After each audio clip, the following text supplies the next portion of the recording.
नौकरी के नाम पर युवाओं को धोखा दिया, शिक्षा के नाम पर नैनिहालों को धोखा दिया, खतियान नीति के नाम पर आदिवासी समाज को धोखा देने का काम किया। बंदोबस्ती 1964 में हुई है। अब ये कहते हैं 1932 के खतियान के आधार पर ही नौकरी देंगे। तो चाय बासा वालों को नौकरी मिलेगी भाई? जरा जोर से बोलिए, मिलेगी क्या? अरे काहे को भाई विभाजन कर रहे हो? नौकरी की संख्या बढ़ा दो। अगर दम नहीं है नौकरी की संख्या बढ़ाने का, जगह खाली कर दो। हम आकर झारखंड को आगे विकास के रास्ते पे। देश के गृह मंत्री अमित शाह ने कहा कि झारखंड में नौकरी के नाम पर युवाओं को धोखा दिया, शिक्षा के नाम पर नौनिहालों को धोखा दिया, खतियान नीति के नाम पर आदिवासी समाज को धोखा देने का काम किया। नौकरी की संख्या बढ़ा दो। अगर दम नहीं है नौकरी की संख्या बढ़ाने का तो जगह खाली कर दो। हम आकर के झारखंड के विकास को आगे बढ़ाएंगे।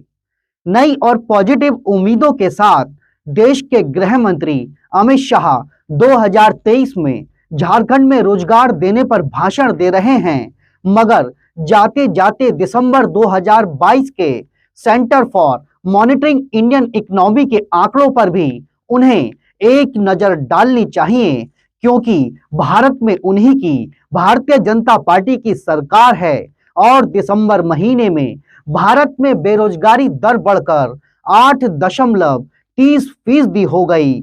नमस्कार, मैं मनीष शर्मा।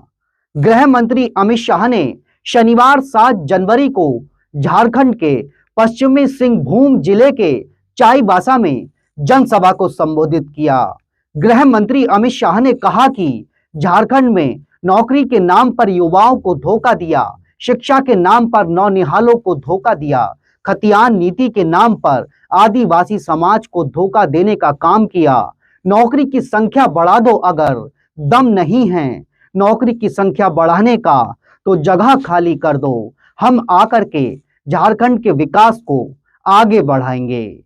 अमित शाह ने दावा किया कि हमने शिक्षा, रोड और बिजली से लेकर हर क्षेत्र में काम किया था, लेकिन हमारे बाद आई सरकार ने झारखंड को तबाह कर दिया। राज्य के मुख्यमंत्री हेमंत सोरेन तो खुद आदिवासी हैं, लेकिन सरकार आदिवासी विरोधी है।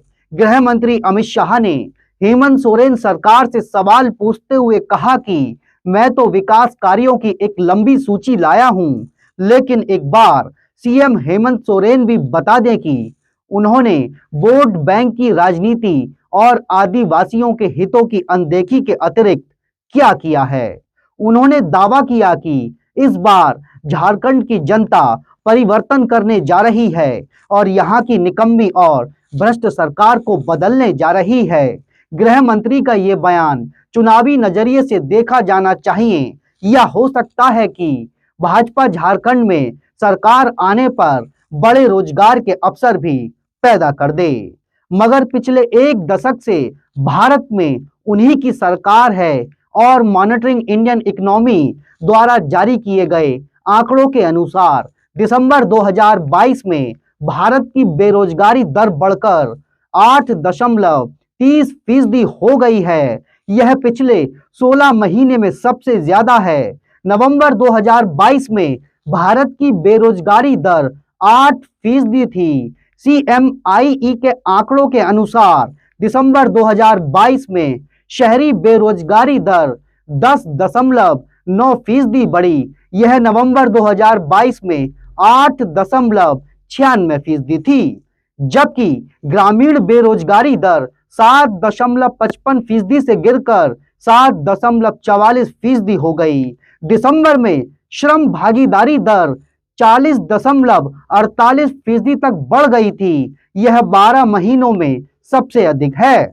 न्यूज एजेंसी राइटर्स के मुताबिक दिसंबर 2022 में रोजगार दर 37.1% बढ़ी है। यह 2022 से अब तक सबसे ज्यादा है।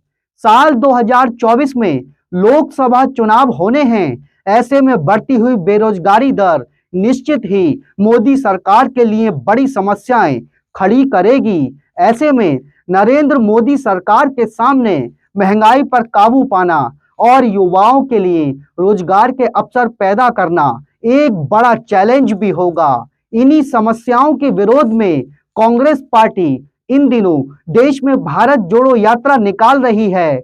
कन्याकुमारी से शुरू हुई भारत जोड़ो यात्रा इस वक्त हरियाणा में है, जो पंजाब के रास्ते जम्मू कश्मीर के श्रीनगर में जाकर खत्म होगी। कांग्रेस पार्टी भारत जोड़ो यात्रा के जरिए आम लोगों से महंगाई, बेरोजगारी और अन्य मुद्दों पर भाजपा के खिलाफ समर्थन जुटाने की कोशिश कर रही है। कल किसी और मुद्दे के साथ आपसे होंगे मुखातिब। तब तक के लिए नमस्कार।